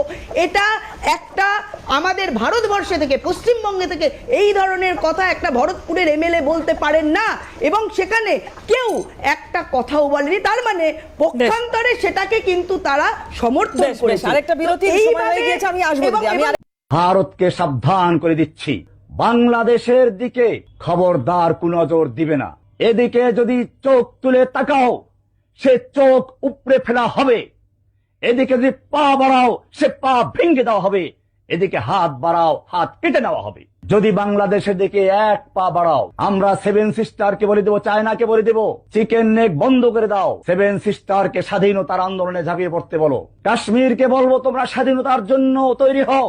पाकिस्तान अफगानिस्तान से मैं कहता हूँ कि तुम कश्मीर के साथ मदद करो, कश्मीर के आजादी के लिए काम करो। আমরা পশ্চিমবঙ্গের মমতা ব্যানার্জিকে বলবো, আপনি বাংলাকে মোদির রাজত্ব থেকে মুক্ত করে স্বাধীনতা ঘোষণা করুন। এভাবে ভারতের প্রত্যেকটা প্রদেশ, খালিস্তিনি সেই শিখদেরকে বলবো, তোমাদের সময় এসেছে, এখনই তোমরা স্বাধীনতার ডাক দাও। সারা অঞ্চল থেকে এই হিন্দুত্ববাদী আন্দোলনকে ধ্বংস করে দিয়ে, ভারতকে টুকরো টুকরো করে দিয়ে, ইনশাআল্লাহ এই তাওহিদি জনতা দিল্লির মসনদ পর্যন্ত আবার দখল করবে। আমি ভারতকে বলবো, বাংলাদেশকে নিয়ে বাড়াবাড়ি করো না। কে যে কাকে নিয়ে বাড়াবাড়ি করছে সেটাই তো বুঝতে বুঝতে এতগুলো এপিসোড আমরা করে ফেলেছি। যাই হোক, আমাদের সঙ্গে এই আলোচনার টেবিলে যোগদান করেছেন আইনজীবী রাধামোহন রায়। রাধামোহন বাবুকে স্বাগত জানাবো আমার অনুষ্ঠানে, আমি আসবো আপনার কাছে। কিন্তু এই যে বক্তব্যটা শোনালাম, তারপরে আবার একটুখানি আনোয়ার সাহেবের কাছে না গিয়ে পারছি না। মানে এই ইউনূস সরকার, আপনি বলছেন আনোয়ার সাহেব যে আপনি নিন্দা করছেন, কন্ডেম করছেন এই ঘটনা। আপনার মতো বাংলাদেশের প্রতিটি মানুষ হলে আমরা কুর্নিশ জানাতাম তাদের, কিন্তু সেটা যে নয়, বারবার এটাই সামনে আসছে। কেন বলছি? কারণ এই মাহফুজ আলমের মতো উপদেষ্টা ইউনূস সরকার তার উপদেষ্টা মণ্ডলীতে রাখেন। এই ইউনূস সরকার পাকিস্তানের বিদেশমন্ত্রীকে জড়িয়ে ধরেন। এই ইউনূস সরকার এই ধরনের বক্তব্যগুলো সামনে আসার পরে তার কোনো একটা কন্ডেমও আমরা দেখি না তার তরফ থেকে সামনে আসছে। এই ইউনূস সরকার কি এটা ভাবছে এই মুহূর্তে যে চট্টগ্রাম একেবারে দখলের পথে? আমাদের সেইটা নিয়ে ভাবনা চিন্তা করা উচিত, আমাদের সেটা নিয়ে কথা বলা উচিত, নাকি ভারত বিদ্বেষটাই বজায় রাখা এই মুহূর্তে মোহাম্মদ ইউনূসের 1 নম্বর এবং একমাত্র কর্তব্য? সেটা যদি একটু স্পষ্ট করেন। ধন্যবাদ দেবরাতি গুপ্ত, আমাকে আবারও আলোচনার সুযোগ করে দেওয়ার জন্য। আমার পূর্ববর্তী বক্তার আসলে একটা কথা এখানে স্পষ্ট করে বলা দরকার ছিল, সেটি ছিল বাংলাদেশে আপনি 10% হিন্দু বলছেন, কিন্তু বাংলাদেশ সরকারের চাকরিতে এই মুহূর্তে 29% হিন্দুরা কিন্তু উচ্চ পদে জব করছে। সো আমরা আসলে বৈষম্য হিন্দুদের সাথে হচ্ছে না। যেখানে কিছু কিছু প্রবলেম হচ্ছে সেগুলো আমরা অনেক সময় আলোচনার টেবিলে কথা বলে সমাধান করতে পারি, কিন্তু তথ্য সন্ত্রাস বা হিন্দুদেরকে বাইর করে দিচ্ছে এরকম কিছু না। আপনারা অস্বীকার করতে পারেন আনোয়ার সাহেব, আমি আবার বলছি, আপনারা অস্বীকার করতে পারেন, কিন্তু আমি বলছি যখন কোনো ডকুমেন্টেশন হচ্ছে, মানে এটা যখন ডকুমেন্টেড, আমি একটু শেষ করে নিই, আপনি বলবেন, এটা যখন ডকুমেন্টেড, ভারতের পার্লামেন্টে সংসদ কক্ষে দাঁড়িয়ে যখন এই তথ্য সামনে আসে যে 2200টি এমন ঘটনা বাংলাদেশে চলতি বছরে হিন্দুদের ওপর ঘটেছে, হিন্দুদের ওপর হিংসার ঘটনা ঘটেছে, 2200টি ঘটনা। শেখ হাসিনা সরকার পতনের পরে বেশিরভাগ ঘটনা ঘটেছে। রাজ্যসভায় এইটাই বিদেশ মন্ত্রকের তরফ থেকে জানানো হয়েছে, আজকে দাঁড়িয়ে আরও জানানো হয়েছে চলতি বছরে পাকিস্তানে হিন্দুদের ওপর হিংসার ঘটনা ঘটেছে 112টি। বাংলাদেশ ছোট্ট একটা দেশ, পাকিস্তানের থেকেও এই আয়তনে এই দেশটা ছোট, সেখানে হাসিনা সরকার পতনের পরে মানে 5ই আগস্টের পর এই যে কটা মাস গেছে তার মধ্যে 2200টির মধ্যে ধরে নিচ্ছি আমি অন্তত 1000টি ঘটনাও যদি ঘটে, আমি বেশি সংখ্যায় বলছি, 1000টাও যদি ঘটে, সেইটাই আমরা বা কি করে মানবো? আপনি বলছেন হিন্দু তাদেরকে নাকি মর্যাদা দেওয়া হয়। আমার একটা রেটরিক্যাল কোশ্চেন ছিল, সেটা ছিল আপনারা কি আসলে ভারত কি হাসিনার সাথে সম্পর্ক করবে না বাংলাদেশের সাথে সম্পর্ক করবে? আমরা চাই বাংলাদেশের প্রতিটি মানুষ ভালো থাকুন। কোন সরকার ক্ষমতায় আছে, কোন সরকার ক্ষমতায় নেই আমাদের জানার দরকার নেই। ভারতের সঙ্গে শত্রুতাপূর্ণ আচরণও আমরা কোনোভাবেই রেয়াত করব না, আর হিন্দু নিধন হলে সেটাও কোনোভাবে রেয়াত করব না। প্রশ্ন তো উঠবেই, প্রশ্ন উঠবেই। পৃথিবীর কোন কমিউনাল ডিসহারমোনিকে আমরা কখনোই প্রশ্রয় দিব না, be it in India, be it in Bangladesh or anywhere else of the world. পৃথিবীর যে কোনো জায়গায় যদি কমিউনাল ডিসহারমোনি হয়, আপনাদের শেখ হাসিনার বিরুদ্ধে এত ক্ষোভ বা এত অভিযোগ থাকতে পারে, কিভাবে উনি নির্বাচনে জিতে এসেছেন সেটা আপনাদের থেকে ভালো কেউ জানে না, কিন্তু 17 বছর ধরে এই সরকারটার বিরুদ্ধে কিচ্ছু বলতে পারলেন না, কিচ্ছু বলতে পারলেন না। আবার বলি, দায়িত্ব নিয়ে বলছি, she has never been elected। আমি আবার বলি, এখন বলেন আজকে আমরা যখন কথা বলছি তখন D8 সম্মেলন হচ্ছে ইজিপ্টে, সেখানেও কিন্তু পাকিস্তানের শাহবাজ শরীফের সাথে আমাদের অন্তর্বর্তী সরকারের প্রধান প্রফেসর ডক্টর ইউনূস একটা মিটিং হবে, সেখানেও হয়তো আপনারা চিন্তা করবেন যে না জানি ইন্ডিয়াকে আক্রমণ করার জন্য আলোচনা হচ্ছে। আমাদের এখানে একটা জাহাজ আসবে, সেখানে আপনারা ইন্ডিয়াতে বসে বলে দিবেন এখানে অস্ত্র আসছে। এই যে তথ্য সন্ত্রাস, এগুলো থেকে আপনাদেরকে বেরিয়ে আসতে হবে। আমি বিনয়ের সাথে বলছি, এই কথাগুলো যদি আপনারা এভাবে যদি ফলাওভাবে প্রচার করেন, বিশেষ করে মিডিয়াতে, আন্তর্জাতিক এখন তো তথ্য প্রবাহের যুগ, সারা পৃথিবীতে আপনার কথা কিন্তু প্রচার হয়ে যাচ্ছে। এভাবে করে একজন প্রতিবেশীর সাথে প্রতিবেশীর সম্পর্ক নষ্ট হয়ে যায়। আমরা ভারতের অবদান, মুক্তিযুদ্ধের অবদান কখনো অস্বীকার করি না, কিন্তু আমরা খুবই কষ্ট পাই যখন আমরা দেখি একটি রাষ্ট্র এই যে দেশের সাথে সম্পর্ক না করে একজন ব্যক্তির সাথে সম্পর্ক করে। এটা খুবই খুবই মানে আন্তর্জাতিক সম্পর্ক অনুযায়ী সম্পর্কের স্টুডেন্ট হিসেবে আমি বলতে পারি যে এটি অনভিপ্রেত এবং অনধিকার চর্চা। কারণ একজন ব্যক্তি কখনো একজন রাষ্ট্রের বন্ধু হতে পারে না। একটা রাষ্ট্রের বন্ধু হতে পারে রাষ্ট্র, অর্থাৎ diplomacy should be establish between state to state. আমরা এটিকে আপনাদেরকে একটু প্রথমে চিন্তা করতে হবে। তারপরে আসুন, বাংলাদেশে একজন বিক্ষুব্ধ ব্যক্তি কি বলছেন যে উনি কলকাতা দখল করবেন, ইন্ডিয়া দখল, এগুলো পাগলের প্রলাপ, এগুলোকে আমরা বিশ্বাস করি না। বাংলাদেশে একজন ব্যক্তি মানে পুরো বাংলাদেশ নয়। এই জন্য আমরা আপনাদেরকে একটু বিনয়ের সাথে বলবো, যারা আর্মিরা পথে নেমেছেন, প্রাক্তন আর্মিদেরও মুখে একই কথা, কলকাতা দখল করার কথা। দেশপ্রস্থ সবাই এক। যখন আপনারা বলেন তখন আমাদের দেশে, আমিও এটাই জানতে চাইছি, এই বিদ্বেষের কারণ কি? ভারতের প্রতি এই বিদ্বেষের কারণ কি? এক্স আর্মিরা তারা পথে নেমে বলছেন কলকাতা দখল করব, কেন? কারণ হচ্ছে আর্মিরা দেখেছে যে বাংলাদেশে আপনারা পাপেট একটা সরকার, অর্থাৎ পাপের সরকার বসিয়ে আপনাদের এজেন্ডা বাস্তবায়ন করতেছিলেন। এই একটাই কারণ সবাই খেপে গিয়েছে যে হাসিনা। তার মানে বাংলাদেশের মানুষ এটা বিশ্বাস করে যে ভারত প্রতিবেশী দেশের ওপর এই দাদাগিরিটা করতে পারে, ভারতের এই ক্ষমতাটা আছে আন্তর্জাতিক এত আইনের মাঝখানে দাঁড়িয়ে, যে ভারতের মতো এরকম একটা সার্বভৌম ধর্মনিরপেক্ষ দেশ পড়শি দেশে সরকার বসিয়ে দিতে পারে। তাহলে তো ভারত তার চারদিকে যত সরকার আছে, যত দেশ আছে, সবার মাথায় একজন সরকার বসাতে পারে, পাপের সরকার বসাতে পারে। এটা করতেই পারে। বাংলাদেশে একা করতে পারে, শ্রীলঙ্কায় পারে না, নেপালে পারে না, পাকিস্তানে পারে না, চীনে পারে না, কেন? ভারতের সাথে কোন নেইবারিং কান্ট্রিজের সাথে সম্পর্ক ভালো নেই, আপনারা ভালো করে জানেন। কিন্তু পৃথিবীর সবচেয়ে উদার বড় গণতান্ত্রিক একটি রাষ্ট্র, যেখানে 100% গণতন্ত্র মেনে নির্বাচন হয়, সেই রাষ্ট্র কেন বাংলাদেশে? সেটা তো দেখুন, সেইটা দেখুন, মানে যদি কোনো উপমহাদেশ রিপ্রেজেন্টেড হচ্ছে এবং সেখানে ভারত যদি বড় দাদার মতো আচরণ করে, অনেকেরই গাত্রদাহ হতে পারে, হতে পারে। আমি তখনই আপনাকে বিচারক মানবো যখন আপনি আপনাকে একই চোখে দেখবেন, আমি দুই চোখে একসাথে দেখবেন। যখন আপনি আমাকে দু চোখে দেখছি না, আমি আপনার দেশকে দু চোখে দেখছি না, কেন দেখবো দু চোখে? আমি আলাদা করে দেখুন, আপনি একই প্রধানমন্ত্রী যখন বাংলাদেশে বিনা ভোটে ছিল তখন তো আপনারা প্রোটেস্ট করেননি, আপনারা বলেননি যে গণতন্ত্র এখানে নেই। সেই সময় শেখ হাসিনা বা তার সরকার বা তার একজনও কর্মী সমর্থক যদি ভারত বিদ্বেষী একটা বক্তব্য রাখতেন, ডেফিনেটলি তার বিরোধিতা আমরা করতাম, আপনার দেশের সরকার আপনার দেশের জনগণের উপর যদি অত্যাচার করে থাকে, আমি এইটা বলতে পারি খুব খারাপ হচ্ছে, কিন্তু আমি এইটা করতে পারি না বা এইটা বলতে পারি না যে শেখ হাসিনা সরকার, বা এইটা আমি করব যদি শেখ হাসিনা সরকার কেন, যে কেউ ABCD যে কেউ বাংলাদেশের মাথায় বসে ভারত বিদ্বেষী একটা বক্তব্য রাখে, তার কন্ডেম আমরা করব এবং তার বিরুদ্ধে ব্যবস্থা নেওয়ার হলে নেবে। আমার দেশের সরকার নেবে, সেটা শেখ হাসিনা বলেও নেবে। আমি সেই জায়গাটাই ক্ল্যারিফাই করছি, মানে none of us should talk such of nonsense stuff in public. It can be from Bangladesh, it can be from India. কেউ এটা বলা ঠিক না, কারণ হচ্ছে এখানে আমাদের প্রতিবেশী, প্রথম মনে রাখতে হবে আমি যখন বিপদে পড়বো আমার প্রতিবেশী সবার আগে আসবে। আমি যখন when I am in friends, আমরা বন্ধুত্বের সঙ্গে আগে কি বলি, friends in need, friends in indeed. যখন বিপদে বন্ধুই প্রকৃত বন্ধু। কিন্তু আমরা কি দেখলাম যে আমাদের এখন আরাকান আর্মিরা বাংলাদেশের প্রায় 270 বর্গ কিলোমিটার আমাদের যে সীমান্ত, সেই জায়গাটুকু তারা মোটামুটি তাদের আয়ত্তে আছে। এই সময় আপনারা বন্ধুত্বের হাত না বাড়িয়ে আমরা পাকিস্তানের সাথে কি করলাম, আমরা সংখ্যালঘু কি হলো, সংখ্যালঘুরা বাংলাদেশ নিজেদের তো না, হাতটা তো বাড়ানোই ছিল আনোয়ার সাহেব, সেই হাতটা তো আমরা কোনোদিন গুটিয়ে নিইনি। আজকে কলকাতা দখল, বাংলা বিহার ওড়িশা দখল, হাত কেটে নেবো, পা কেটে নেবো, চিকেন নেক বলবো, চীনকে দখল করে নিতে চিন্ময় কৃষ্ণ প্রভুর ওপর হামলার ঘটনা ঘটলো, সনাতনীদের উপর হামলার ঘটনা ঘটছে, একজন আইনজীবী পাওয়া যাচ্ছে না আপনার এই গণতান্ত্রিক দেশে, একজন আইনজীবী পাওয়া যায় না। আমার সঙ্গে রাধামোহন বাবু রয়েছেন, আমি আসবো 1 মিনিট, আমি আসবো আপনার কাছে একটা বিরতি যাওয়ার আগে আমি আসবো দাদা প্লিজ। আমার সঙ্গে রাধামোহন বাবু রয়েছেন, উনিও পেশা একজন আইনজীবী। বাংলাদেশে একটি ধর্মনিরপেক্ষ দেশ বলে ওনারা দাবি করেন, যদিও ধর্মনিরপেক্ষ এই শব্দটাকে সংবিধানে থাকলেও ওনারা মানেন কিনা আমি জানি না।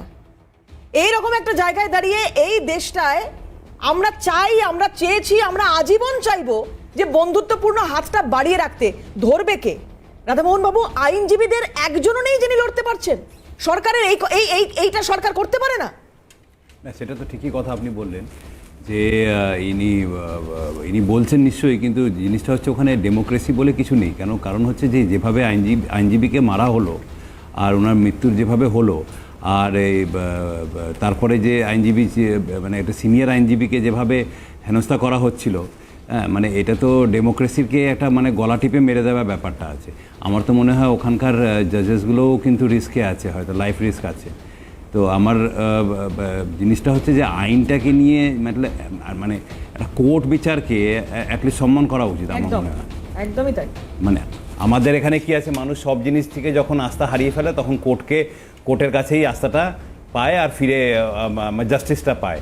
কিন্তু আমরা যা দেখছি বাংলাদেশে যা অবস্থা হচ্ছে যে একজনের আইনজীবী পাওয়া যাচ্ছে না, ওটা যে কেই হোক না কেন আইনজীবী, আর প্রত্যেকটাই মানুষের রাইট আছে কোর্টে গিয়ে নিজের বিচার ব্যবস্থার কাছে নিজের। এবং আমাদের সঙ্গে রবীন্দ্রবাবু বসেছেন, আপনিও জানবেন যে চিন্ময় কৃষ্ণ প্রভুর যিনি এবারে প্রতিদ্বন্দ্বিতা করবেন। হ্যাঁ, কিন্তু কথা হচ্ছে উনি ভয় পাচ্ছেন অন এয়ার আমাদের সঙ্গে অনুষ্ঠানে বসে উনি বলছেন আমি জানি না 2 তারিখ কি হবে, আমি আদৌ কোর্ট অবধি যেতে পারবো কিনা, বাংলাদেশের এই মুহূর্তের পরিস্থিতি আমি জানি না। আনোয়ার সাহেব, আপনারা কি কিছু গোপন করছেন? গোটা বিশ্ব তো দেখছে কি চলছে, আমেরিকা থেকে, ইউরোপ থেকে, ইউরোপের বিভিন্ন দেশ থেকে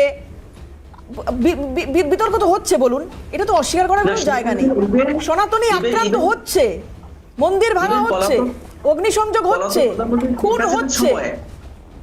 প্রথম শেখ হাসিনার সময় হিন্দু বৌদ্ধ ঐক্য পরিষদের প্রেসিডেন্ট অ্যাডভোকেট রানা দাস গুপ্ত প্রধানমন্ত্রীকে ডেকে বলেছে, মাননীয় প্রধানমন্ত্রী আসেন, দেখেন আপনার পুলিশ প্রধান আইজিপি ব্যানার্জির আমাদের হিন্দুদের সম্পত্তি দখল করেছে, ঘর বাড়ি ধ্বংস করে দিয়েছে, তাদের জায়গা দখল করেছে, তাদের ঘর বাড়ি থেকে উচ্ছেদ করে দিয়েছে। আপনি মিডিয়াতে প্রমাণ আছে, আমি ভিডিও ক্লিপ পর্যন্ত পাঠাতে পারবো।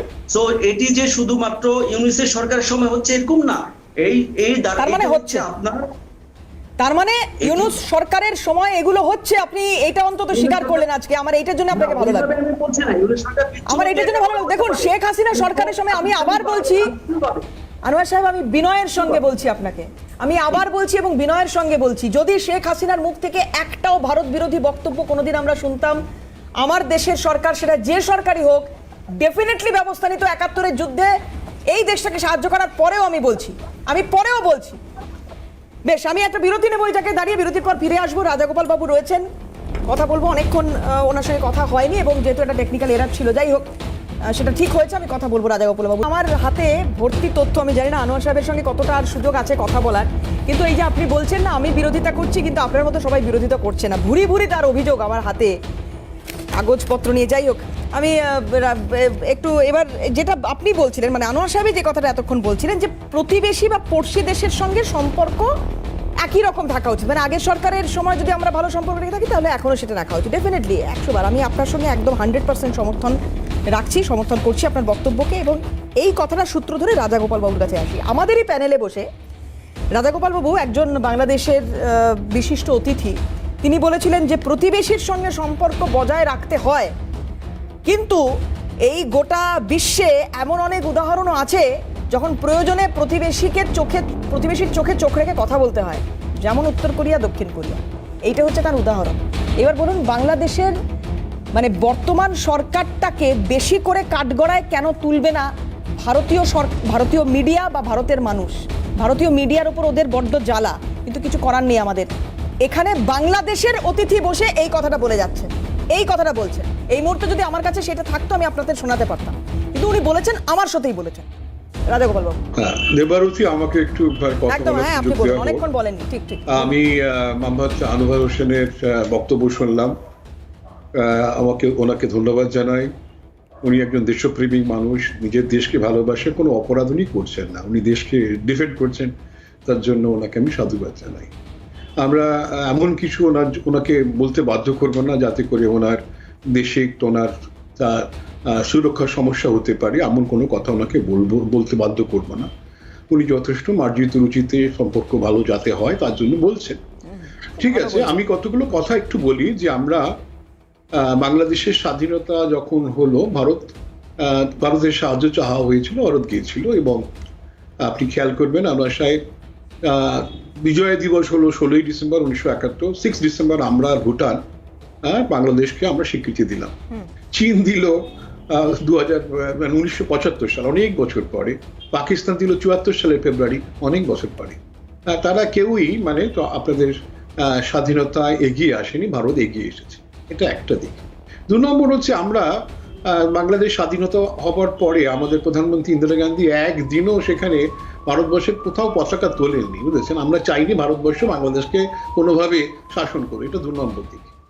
3 নম্বর কথা আমি যেটা বলতে চাই, যে বাংলাদেশের তো সেই 71 থেকে আজকে তো 53 বছর হলো। 53 বছরে আওয়ামী লীগ আছে 23 বছর, ধরিনি ম্যাক্সিমাম 20 বছর। বাদবাকিরা আওয়ামী লীগের বাইরে, তো অন্যরা তো ছিল না। আমরা দেখেছি বিএনপি অনেকবার ছিল, আমাদের জাতীয় পার্টি এরশাদের পার্টি ছিল, বা মিলিটারি শাসন হয়েছে, 2-3 বার কু হয়েছে। আমরা কোথাও মানে আপনি খেয়াল করবেন, আপনি যেটা বলছেন খালি আওয়ামী লীগপন্থী ভারতবর্ষ, তা কিন্তু নয়। আমরা সবার সঙ্গে সম্পর্ক রেখেছি। এবং যখন ওখানে আওয়ামী লীগের পার্টি ক্ষমতায় ছিল না, আমি সে দেশে বহুবার গেছি। যাই হোক, সেটা হচ্ছে, সুতরাং আওয়ামী লীগ, ভারত সরকার যে আওয়ামী লীগপন্থী, এইটা ভাববার কোনো কারণ নেই। তাই যদি হতো, 1975 সালে বঙ্গবন্ধু মুজিবুরকে যখন হত্যা করা হলো, ভারত সেনা পাঠিয়ে যে কজন সেনা যাদেরকে মারতে ইচ্ছেছিল আটকে দিতে পারত। বাংলাদেশের অভ্যন্তরে আমাদের খবর ছিল। আপনি যদি তৎকালীন যে সমস্ত এগুলো দেখেন, র এর অফিসাররা বঙ্গবন্ধুকে বলেছিলেন, ভারত যদি চাইতো, ইচ্ছে করলে, তো ওনাকে যারা মারতে গিয়েছিল তাদের সবাইকে সরিয়ে দিতে পারতো। সেটা করি আমরা। বাংলাদেশের আভ্যন্তরীণ ব্যাপার কোথাও মাথা ঘামাইনি, এটা আপনাকে খেয়াল করতে হবে।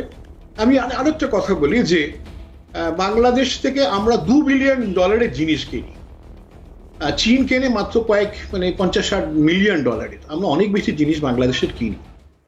চীন কেনে, আমি বললাম, চীন কেনে $1 বিলিয়ন, এবং পাকিস্তান কেনে মাত্র 50-60 মিলিয়ন ডলারের মতো। আমরা অনেক বেশি বাংলাদেশকে জিনিস কিনি, বাংলাদেশের জিনিসের প্রয়োজন আছে, এবং আমরা $16 বিলিয়ন সেখানে বেশি। সম্পর্ক বাজারটা বিরাট আমাদের দুজনের মধ্যে।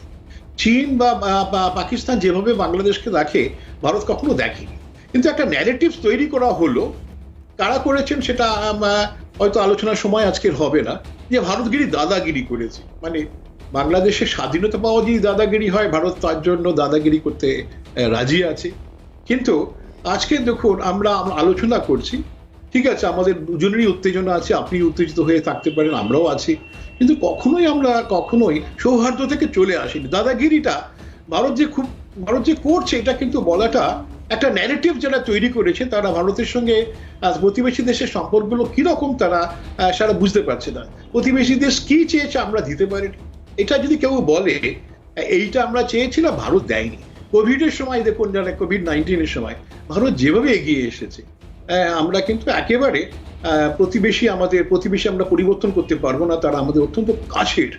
বাংলাদেশের মানুষ আমাদের কাছে অত্যন্ত কাছে। যদি দেখেন বাংলাদেশের স্বাধীনতা হয়েছিল যা ভাষা জাতীয়তাবাদের ভিত্তিতে। আপনি যে ভাষায় কথা বলছেন আমারও মাতৃভাষা সেটা, এটা আমাদের গর্বের জায়গা। যেভাবে আপনারা মাতৃভাষা বাংলা ভাষাকে রক্ষা করেছেন আমি গর্বিত।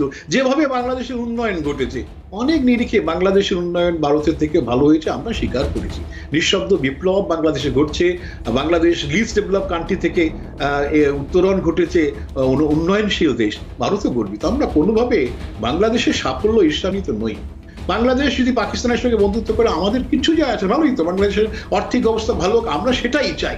কিন্তু হঠাৎ করে আমাদের যদি আক্রমণকারী বলা হয়, দাদাগিরি বলা হয় এবং ভারতবর্ষের প্রতি গাত্রদাহকে জানি না ঈর্ষার বছর তো সেখানকার অসহায় হিন্দুদের, তারা হরিবোল কীর্তন করে বেঁচে থাকতে চায়, তারা অসহায়, তারা কোথাও আর্মস নিয়েছে কেউ দেখাতে পারবে না, তাদেরকে গ্রেপ্তার করা হচ্ছে, মারধর করা হচ্ছে, জ্বালিয়ে দেওয়া হচ্ছে, সম্পত্তি লুট করা হচ্ছে।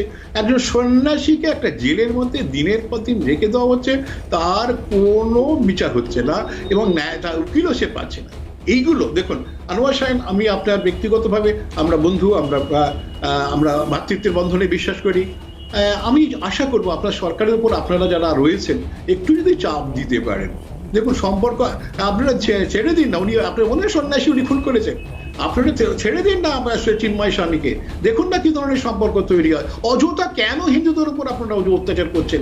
তারা তো আপনাদের দেশের সহনাগরিক, তারা কেউ ভারতবর্ষ জানে না। হিন্দুরা অনেকেই আপনি খোঁজ নিয়ে দেখবেন তারা ভারতবর্ষ কি জিনিস জানে না, তারা হয়তো হরিবোল করে আনন্দ পেতে চায়, এর বাইরে কোনো আমাদের দেশের অধিকাংশ মানুষের থেকে আর কোনো সম্পর্ক নেই। এই অসহায় মানুষদের যদি মারধর করেন, তাদের উপাসনাগুলোকে যদি কেউ আঘাত করে, একটা যন্ত্রণা তৈরি হয়। তাই আমার অনুরোধ আপনার কাছে, আপনার মাধ্যম দিয়ে আপনার দেশের মানুষের কাছে, আমরা কোনো ঝগড়াঝাটি চাই না, আমরা কোনো শক্তি পরীক্ষা করতে চাই না, প্রয়োজন নেই, বুঝছেন? আমরা চাই বাংলাদেশ আরো বড় হোক, আরো বড় হোক, আমরা সেটা চাই।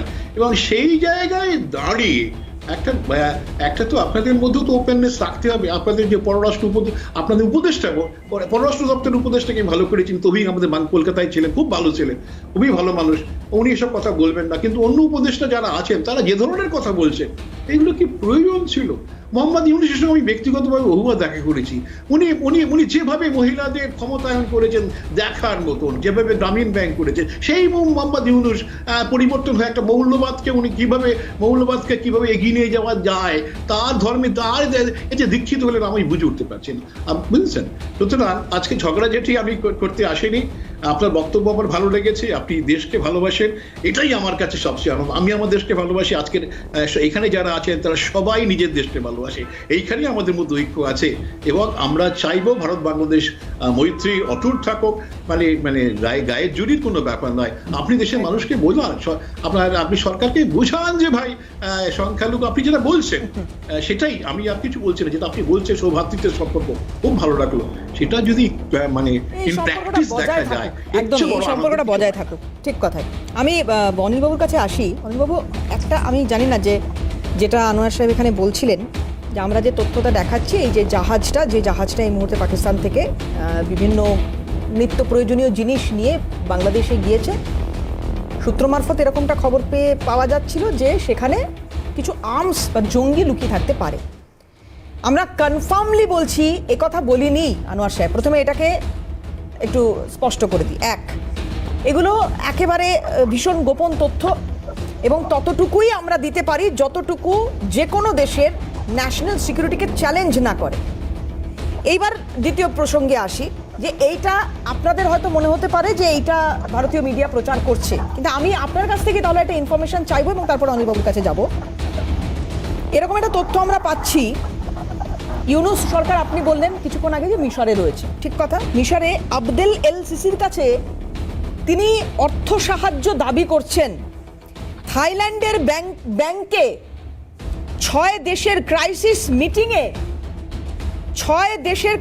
মিটিংয়ে হাত পেতে ভিক্ষা চাইছেন অন্তর্বর্তী সরকারের বিদেশ বিষয়ক উপদেষ্টা তৌহিদ হোসেন। জানা যাচ্ছে যে মায়ানমারে বিদ্রোহীদের আলোচনায় বসানোর জন্য উদ্যোগী হওয়ার আবেদন করছে বাংলাদেশ, যদিও এই সম্ভাবনা উড়িয়ে দিচ্ছে ভারত এবং চীন। আমি জানি না যে এই মানে আর্থিক সংকটটা বাংলাদেশে যে তৈরি হবে এইটা খুব সহজেই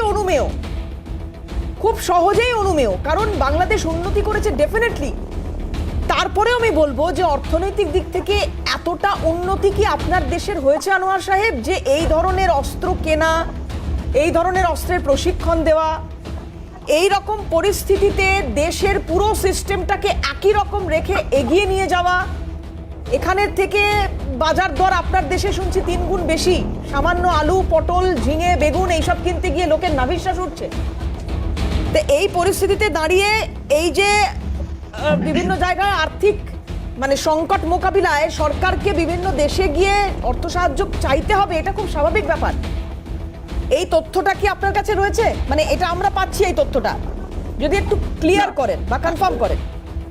আসলে আমরা যখন কোনো বিশ্লেষণ করব আন্তর্জাতিক অথবা দেশীয় ভাবে, আমরা সবসময় চেষ্টা করব যে সমমর্যাদা দিয়ে কথা বলতে। কারণ আমি যখন বলবো যে হ্যাঁ আপনি গরিব, তখন কি আমি একটা মার্জিনালাইজ করি, আমি একটা বৈষম্য তৈরি করে দিই। এখানে প্রথমেই আমি আপনাকে ছোট করে দিই। এই যে বেলিটল করা, যে কাউকে ছোট করে দেখা, তখনই কি হয়, তখন আপনার সাথে কি হয়, আমার যে ক্ল্যাশ অফ পার্সোনালিটি, অর্থাৎ ব্যক্তিত্বের সংঘাতগুলো এখানে তৈরি হয়। যখনই আপনি বলেন হ্যাঁ আমি ইট মারবো, তখন আরেকজন বলবে হ্যাঁ আমি আপনাকে পাথর মারবো। এই যে বিষয়গুলো দেখুন, চিন্ময় দাসের ব্যাপারটা আমার একজন সহ আলোচক বলেছিলেন। আমি বিনয়ের সাথে বলতে চাই, চিন্ময়কে যেদিন গ্রেফতার করেছে চট্টগ্রাম আদালতে, সেদিন আইনের প্রতি তাদের বিশ্বাস ছিল না। তারা সেখানে জঙ্গি হামলা করেছে, সামনে দাঁড়িয়ে তার পিকআপ ভ্যান আটকে দিয়েছে, ইভেন প্রকাশ্য দিবালোকে একজন সরকারি আইনজীবীকে পিটিয়ে মেরে ফেলেছে। এটুকু কেন দরকার ছিল বলেন? এটুকু কেন তিনি সরকারের বা আইনের প্রতি কেন তারা শ্রদ্ধাশীল ছিলেন না? এক নাম্বার 2 আসেন যে আমাদের এইটা আপনারা কনফার্ম হয়েছেন তো, কনফার্ম হয়েছেন যে সনাতনীরাই এই ঘটনার সঙ্গে যুক্ত, এই পিটিএ মারার ঘটনার সঙ্গে?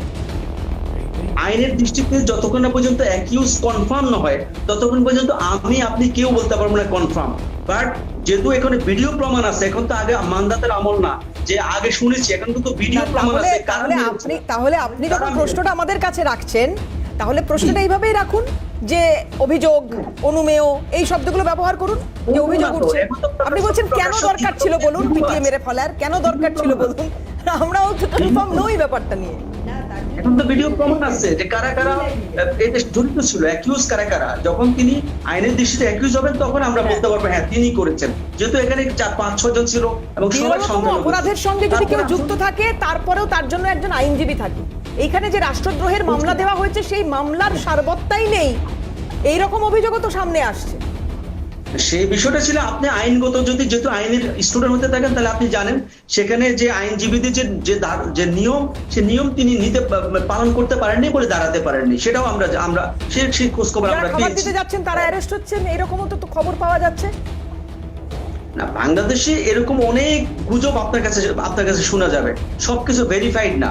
ভেরিফাইড ইনফরমেশন থাকতে হবে, তাহলে আমি আপনার সাথে একমত পোষণ করবো। তার মানে বাংলাদেশের মিডিয়ার উপর ভরসা রাখা যাবে না বলছেন? কারণ বাংলাদেশের মিডিয়াই তো এরকম খবর দেখাচ্ছে। বাংলাদেশের কোন মিডিয়া দেখিয়েছে সেগুলো আপনাকে দেখতে হবে। এখন তো সোশ্যাল মিডিয়া, এখন অনেকগুলো মিডিয়া আছে বাংলাদেশে। স্পেসিফিক করতে হবে, মানে ক্রমশ জায়গাটাকে ছোট করে আনতে হবে আর কি। যাই হোক, ঠিক আছে, আমি অনিল বাবুর কাছে যাই। অনিল বাবু, আমি আসবো স্যার, আমি আনারস একটা বিরতির সময় হয়ে গেছে, আমি তার আগে একটু অনিল বাবুর কাছে ছোট করে যাব।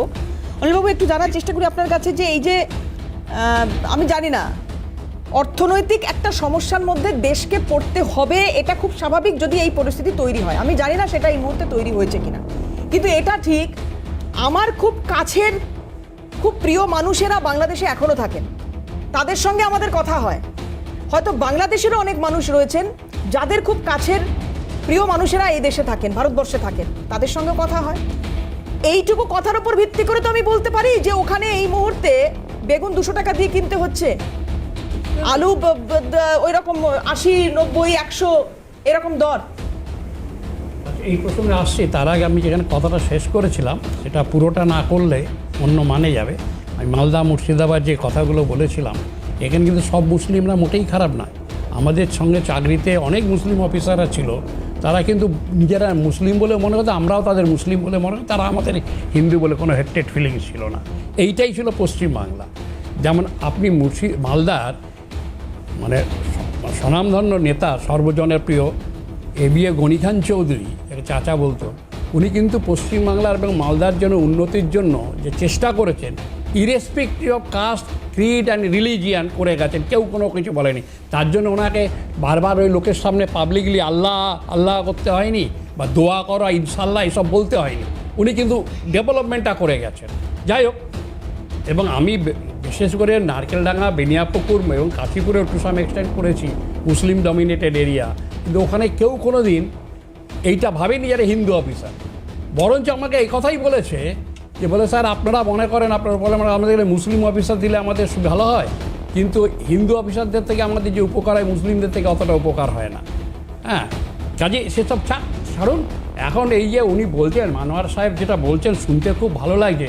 আনোয়ার সাহেব, আপনার মনে আছে গণেশ ঠাকুরের প্রতিমার নিচে কোরআন রেখে তারপরে সেই নিয়ে দাঙ্গা করে 3-4টে প্যান্ডেল পুড়িয়ে দেওয়া হয়েছিল এবং 2জন ইস্কনের লোককে গলা কেটে দেওয়া হয়েছিল, যে ইস্কনের সন্ন্যাসীরা তার আগে কদিন আগে দাওয়াতে ইফতারে কয়েক হাজার লোককে খাইয়েছেন, তারপর তাদেরও গলা কাটতে আপনাদের কোনো বাধেনি।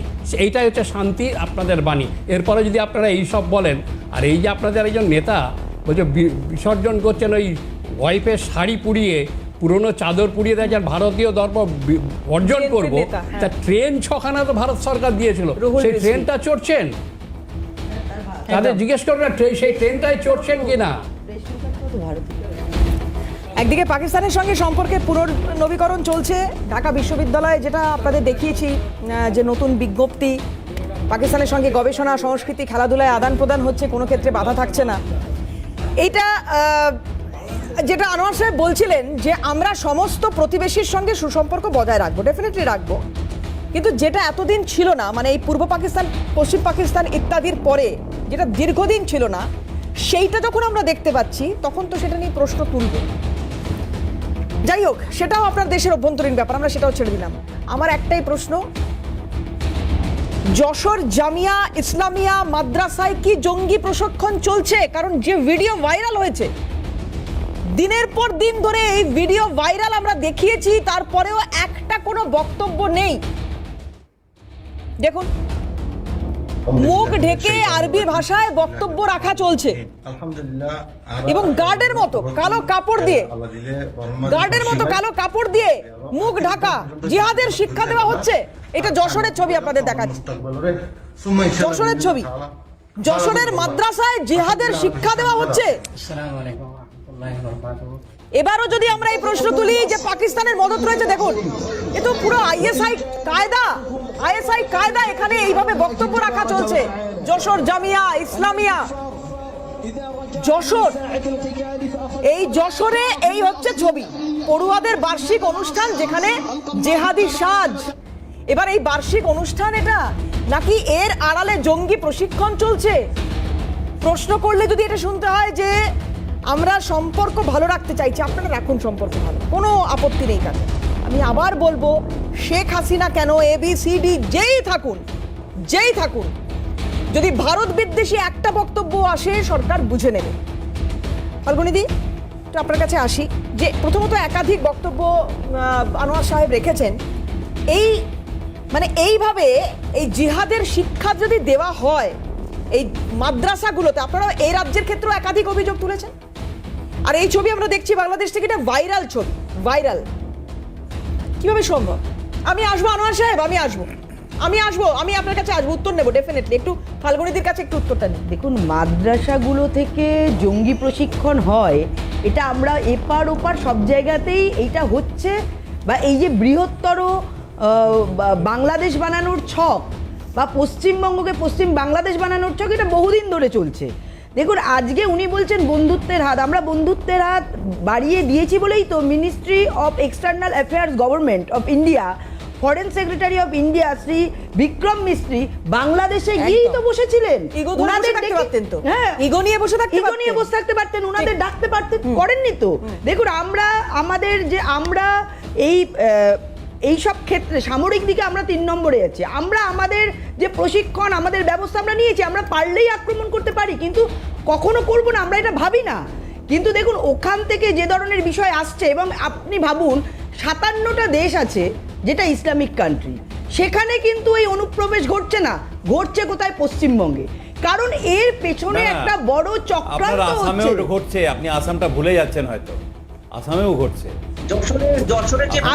আমি সেটা বলিনি, পশ্চিমবঙ্গ আপনি আমি বলছেন, আপনি আমি পশ্চিমবঙ্গের কথা বলিনি, আমি বলছি 57টা দেশ আছে, আমি বলেছি 57টা আপনি ইসলামিক অনুপ্রবেশ দেশ আছে বললেন না, যেখানে অনুপ্রবেশ অনুপ্রবেশ, হ্যাঁ, অনুপ্রবেশ আমি বলছি সেখানে ঘটছে না, কিন্তু কোথায় ঘটছে আমাদের এখানে, অর্থাৎ সেই আসাম হোক আজকে পশ্চিমবঙ্গ হোক, বা এটা কেন, এটা হচ্ছে আমাদের ডেমোগ্রাফি চেঞ্জ এবং এই যে ইসলামীকরণ, এই যে যেটা আমরা বলছি সংখ্যালঘু থেকে সংখ্যা গুরুতে যাওয়ার প্রচেষ্টা, একের পর এক ভূখণ্ড দখলের যে চেষ্টা, তার থেকেই কিন্তু এই জায়গা আসছে।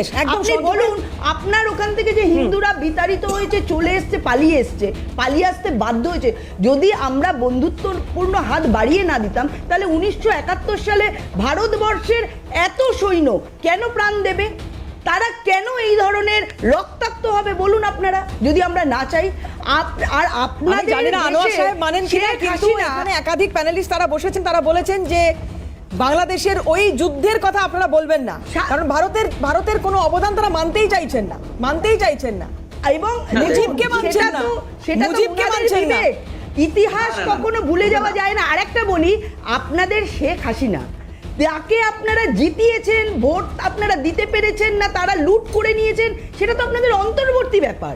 সেখানে ভারত কোথা থেকে আসছে, ভারত আমি একদম আনোয়ার সাহেবের আগে অনুষ্ঠান শেষ করব, একদম সংক্ষিপ্ত সময়, একদম 30 সেকেন্ড শেষ করব। আরেকটা বলি, নেহেরু লিয়াকত চুক্তিটা আপনারা ভুলে যাবেন না। আমাদের এই ভারত, বাংলাদেশ, পাকিস্তান, আফগানিস্তান যেখানেই হোক না, আমাদের কিন্তু এই নেহেরু লিয়াকত চুক্তিটা আমাদের মাথায় রাখতে হবে। একদম শেষ করব। হ্যাঁ বলুন আনোয়ার সাহেব বলুন।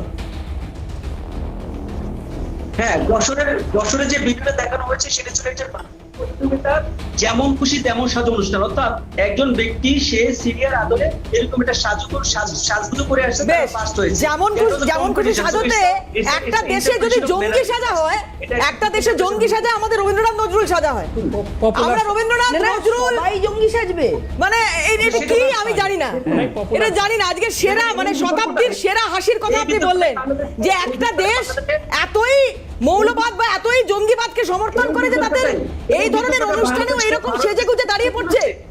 অসাধারণ বক্তব্য আপনার আনোয়ার সাহেব, অসাধারণ, আপনাকে হ্যাটস অফ। আমরা রবীন্দ্রনাথ নজরুল সাজছি আর আপনারা জঙ্গি সাজছেন। অনেক ধন্যবাদ আজকে অনুষ্ঠানে যোগদান করার জন্য প্রত্যেককে ধন্যবাদ। আজকের সময় শেষ, আমি সবার কাছে ক্ষমা প্রার্থী, কাজেই আজকে আর অনুষ্ঠানকে এগিয়ে নিয়ে যাওয়ার সময় আমার কাছে নেই। ভালো থাকবেন সবাই। এতক্ষণ যারা ক্যামেরার ওপার থেকে আমাদের সঙ্গে ছিলেন প্রত্যেককে ধন্যবাদ সময় দেওয়ার জন্য, আর অন্যান্য সমস্ত খবরের জন্য আপনারা চোখ থাকুক CNN।